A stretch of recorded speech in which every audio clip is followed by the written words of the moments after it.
We're talking about eating a diet higher in plant produce, and people often ask, well, what about organic and what GMO and pesticide residue and things like that? And one thing I want to make clear is that the American population is eating a diet with 53% of calories from processed foods like pasta bread, salad oil, mayonnaise, donuts, cookies, crackers, breakfast bars, chips, soft drinks, and candy. That's what they're eating. And if they switch to eating conventional produce and ate more colorful plant food, especially greens and beans and mushrooms, just started eating more collards and zucchini and more string beans and more even whole grains like steel-cut oats and quinoa. In other words, if people started eating a diet that wasn't expensive and was actually less expensive and not organic, we'd see a revolutionary change in America's health right now. So the most important thing is to eat more produce, get rid of the junk food, get rid of the processed foods. You'll save that money. Eat less animal products. You'll save that money too to put into good food. And then, if you have the means to afford organic, do so on those foods that have the highest pesticide or fungicide residue. Things like strawberries and spinach. Things like strawberries and spinach, because they use fungicides on spinach and strawberries, so don't rot in the supermarket. And when you buy organic, they're very expensive, and you bring them home, and they get bad in a day or two anyway.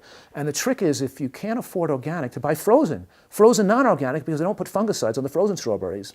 And spinach is heavily treated, so if you're going to use it, mostly buy organic, or get the cooked or frozen spinach that's less residue. And also, spinach is one of the only natural plants that are high in oxalic acid that bind calcium. So we shouldn't be eating a lot of raw spinach anyway. So I don't recommend a diet high in raw spinach and Swiss chard. I want the other greens to be the higher amounts. Not that you can't eat those foods. And we know that conventional spinach kind of has a high pesticide residue anyway. So look for the dirty dozen. In other words, when a food is a high residue, you can peel that food. You can dip a peach into hot water and take the skin off. That's called blanching the skin off the peach. Whereas if you're going to buy an organic peach, you'd eat the skin. The same thing with carrots and potatoes. If you're eating non-organic, you peel it. And if you're eating organic, you could wash it with a brush and eat the skin. But don't make organic hinder you from being able to afford and to be able to change, because it's not the main issue.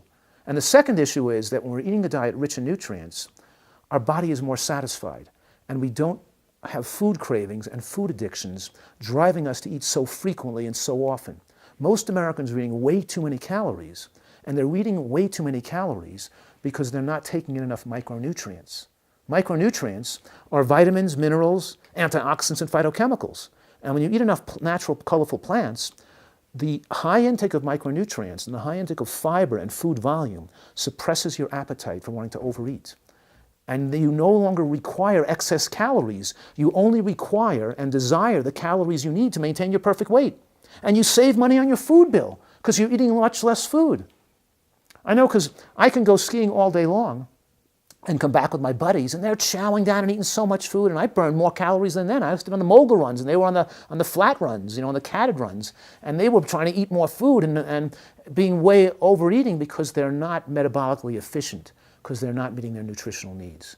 When you meet your nutritional needs, your taste buds get stronger, you enjoy your food more, and you don't feel you have to stuff yourself and overeat to feel satisfied.